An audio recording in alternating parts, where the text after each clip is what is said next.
Dans la vidéo avec Abraham, nous avons vu que lorsque Abraham est arrivé dans la terre où Dieu lui promettait à lui et à sa descendance, il a semé dans cette terre. Et dans cette vidéo-là, je nous encourageais à s'aimer, mais de s'aimer réellement dans la bonne terre. Dans la vidéo d'aujourd'hui, je vais me baser sur mon témoignage, sur mon expérience, pour vous montrer comment reconnaître la bonne terre. Si tu veux en savoir plus, alors reste scotché.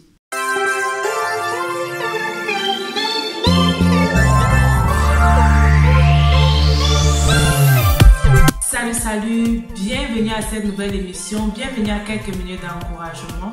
Je suis très contente que tu prennes de ton temps pour regarder cette émission aujourd'hui. Je suis Myriam Tapso, je suis ta motivatrice spirituelle en ligne.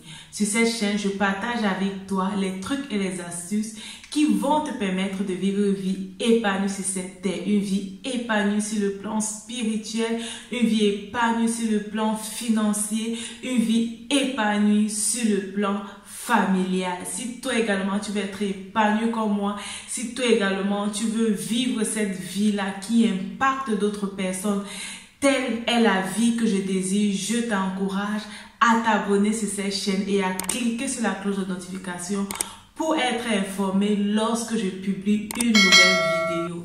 Aujourd'hui, nous parlons de semences. Aujourd'hui, nous parlons d'alliance. Parce que oui, lorsque tu sèmes, c'est également une alliance que tu fais avec Dieu. Comment reconnaître la bonne terre? Ça, c'est réellement ce qui va faire la différence. Parce que lorsque tu sèmes dans une mauvaise terre, tu n'auras pas le bénéfice ou alors tu n'auras pas le gain qui va venir avec cet acte que tu as fait. Parce que rappelons-nous, lorsque nous donnons à Dieu, lorsque nous apportons à Dieu, Dieu nous bénit réellement, Dieu nous bénit au centuple, ok? Si par exemple tu as une plante dans un jardin et tu veux que la plante grandisse, ok, au lieu d'arroser la plante, de verser de l'eau sur cette plante pour que la plante grandisse, tu verses de l'eau plutôt sur la terre qui est à côté de la plante. Le résultat ne sera pas pareil, ok? Même si la plante reçoit un peu d'eau de ce que tu versais à côté, ce sera très moins que si tu avais versé l'eau directement sur la plante. Et effectivement, la plante ne pourra pas grandir comme il le faut.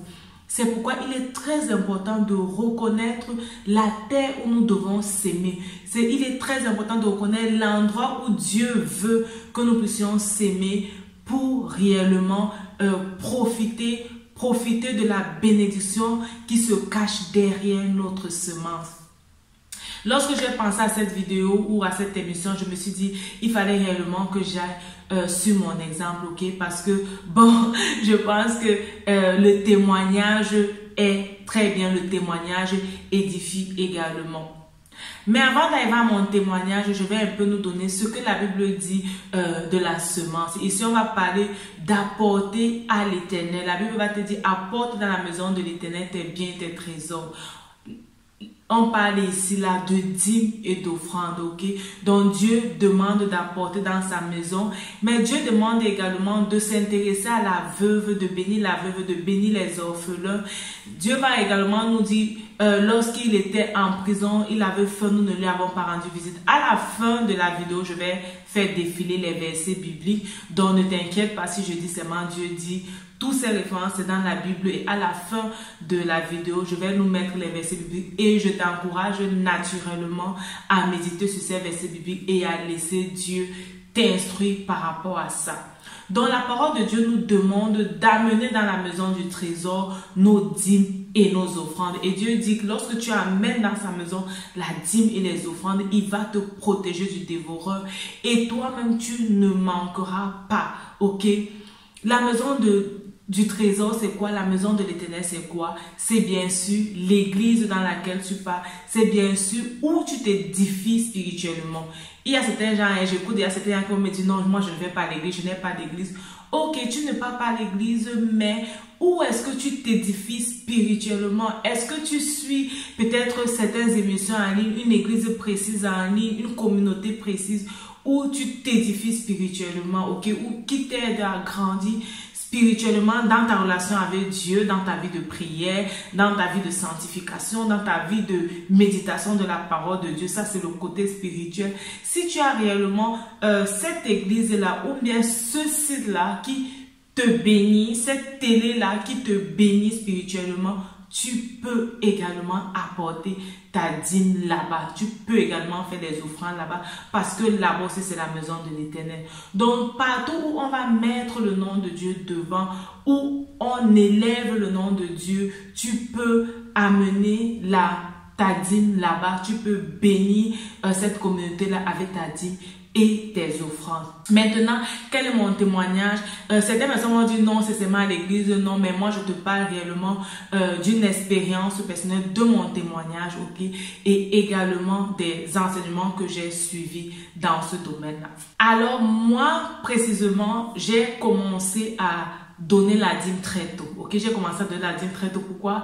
Parce que j'ai été enseignée sur la dîme déjà lorsque j'étais adolescente.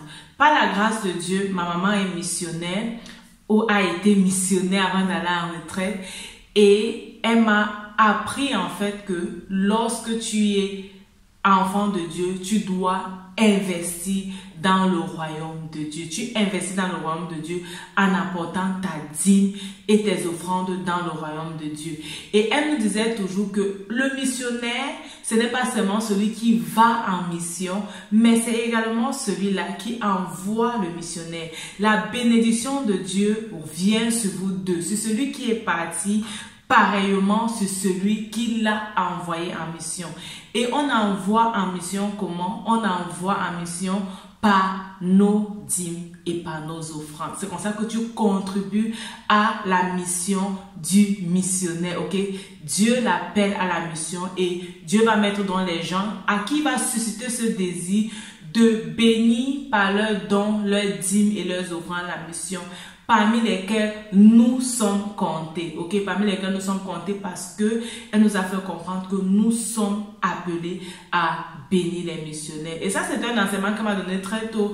Et j'ai commencé à le faire sur la parole de ma maman, ok? J'ai commencé à le faire. Je mettais toujours ma dîme de côté. Je ne donnais pas ma dîme à l'église. Et lorsque j'étais en contact avec un missionnaire, un jeune missionnaire, j'encourageais beaucoup les jeunes qui avaient décidé de laisser la vie de côté, comme on dit, pour aller parler de Dieu et amener d'autres jeunes comme eux à l'église, à Christ en fait. Et moi, ça me passionnait réellement et c'est comme ça que j'ai commencé à mettre ma dîme de côté et à donner à ces gens-là, à donner et à prier pour eux. J'ai grandi avec cette habitude-là. Je suis également allée dans un camp de vacances où il y a une maman qui nous avait parlé de la Jéhovah et son compagnie. Et elle a dit la Jéhovah et son compagnie, c'est vraiment cette société-là où Dieu est le principal actionnaire et nous sommes les actionnaires avec Dieu et nous participons et nous investissons dans le royaume de Dieu. Je sais pas, peut-être toi tu as déjà écouté plusieurs enseignements, mais moi particulièrement les enseignements sur les finances, sur la dîme, les offrandes m'ont toujours captivé, ok, ont toujours attiré mon attention de façon particulière. Et lorsque j'ai écouté ça, la Jéhovah et son compagnie, je me suis décidée d'être actionnaire dans cette entreprise de Dieu. Et ça m'a encore reconforté dans la décision que j'avais de bénir l'œuvre de Dieu avec ma dîme et mes offrandes.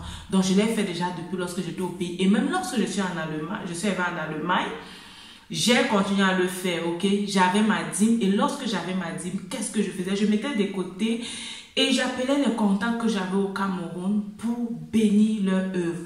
Comme ça, plusieurs fois. Après, ok, tu connais la vie te joue, les études te secouent, les problèmes sont là. Et j'ai commencé à délaisser cet aspect de ma vie. J'ai commencé à délaisser, à négliger, à biaiser comme beaucoup. Oh bon, peut-être c'est l'ancien temps, pas tout besoin, tu connais ce genre de pensée. Non, ok, je donne seulement dans mon église et tout. Mais j'avais oublié qu'il y a une alliance. Et l'alliance, c'est tu dois donner dans la terre où Dieu a demandé que tu donnes. La bonne terre, comment est-ce que tu la reconnais? Dieu va venir créer ce désir dans ton cœur. Dieu va venir t'amener à la reconnaître. Il y a certaines personnes à qui Dieu va dire, tu vas bénir les orphelins et les veuves. Et quand on va parler de la chose des orphelins et des veuves, ça sera comme si toi-même tu es orphelin, même si tu n'es pas encore orphelin, ok? Mais ça va te toucher d'une certaine sensibilité où tu ne vas pas comprendre pourquoi. C'est parce que Dieu voudrait que tu investisses dans cette œuvre-là, que tu t'occupes de la chose des veuves et des orphelins, ok?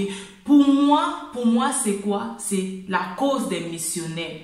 Et comme je te dis, quand j'étais dans ma vie, je jouais ma vie, ok? Et je commençais à penser à l'entrepreneuriat, j'ai commencé réellement à penser à me développer financièrement, à atteindre un autre niveau spirituel dans la finance, ok? Et quand j'étais en train de penser à tout cela, cette cause est encore revenue dans mon cœur et Dieu m'a interpellé encore par rapport à la vie des missionnaires. Je ne vais pas entrer dans le détail de ce que Dieu m'a dit, comment et tout, mais ce que je voudrais que tu saches, c'est que Dieu m'a donné en fait de comprendre que là, c'est ma terre et je dois investir dans cette terre. Je dois chercher l'argent, oui, c'est pour investir dans cette terre, la terre qui est l'œuvre missionnaire, la vie des missionnaires, la famille, les familles des missionnaires et tout. Et Dieu m'a rappelé plusieurs choses qu'il avait fait dans ma vie par rapport à cette cause-là. Et j'ai compris que oui, ça c'est ma terre et je me suis engagée réellement à investir dans cette terre. Donc, tu dois demander à Dieu quelle est ta terre et tu dois prier et Dieu va t'amener à comprendre. Comme Dieu avait dit à Abraham, va, je vais te donner cette terre en héritage à toi et à ta descendance. Dieu va également t'amener à savoir que voici la cause pour laquelle je t'appelle à travailler. Ok, voici où je t'attends. Voici la vision que je te donne. La vision que je te donne, c'est pour ce peuple. La vision que je te donne, c'est pour cette nation. La vision que je te donne, c'est pour cette église. La vision que je te donne, c'est pour ce projet. Et lorsque Dieu te communique ce projet, tu dois travailler dans ce projet, t'investir réellement, tes finances, ta prière, ok? Ça doit aller pour ce projet-là. Maintenant, si tu es dans une église, tu dois également bénir dans cette église parce que Dieu te donne, t'appelle à bénir également là où tu es édifié, ok? Dans l'église dans laquelle tu es, t'édifie et Dieu va également t'appeler à bénir là-bas. Dieu va te donner la sagesse pour savoir combien je donne ici, combien je donne là-bas, ou bien qu'est-ce que je donne ici, qu'est-ce que je donne là-bas. Mais à moi, Dieu m'a également donné la sagesse par rapport à cela, ok? Dans les différentes sources de revenus que j'ai, Dieu a permis que cette source de revenus c'est pour telle œuvre, cette source de revenus c'est pour telle œuvre. Et je suis épargnée dans ça. Dans la famille, il nous a donné de comprendre qu'est-ce qui va ici, qu'est-ce qui va là-bas, ok?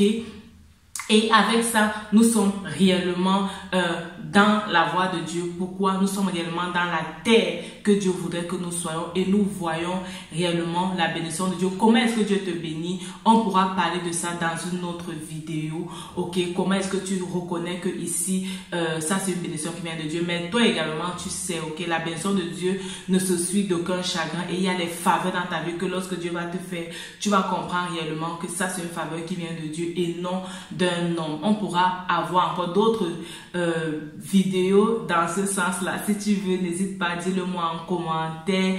Je souhaite réellement que tu reconnaisses ta terre. Est-ce que Dieu te demande d'investir dans l'église, de donner dans l'église où tu es, dans une autre église qui te bénit pour une cause, la cause des orphelins, la cause des missionnaires, la cause des handicapés, ok, tous ces rejetés de la vie qui ne sont pas considérés, ils sont précieux aux yeux de Dieu et Dieu nous utilise réellement pour bénir ces personnes-là. Rappelle-toi, ta vie c'est un don de Dieu et la façon dont tu la vis, c'est un don que tu fais à Dieu. Que Dieu te bénisse. N'oublie pas de t'abonner et de partager la vidéo pour bénir d'autres personnes. Bye bye.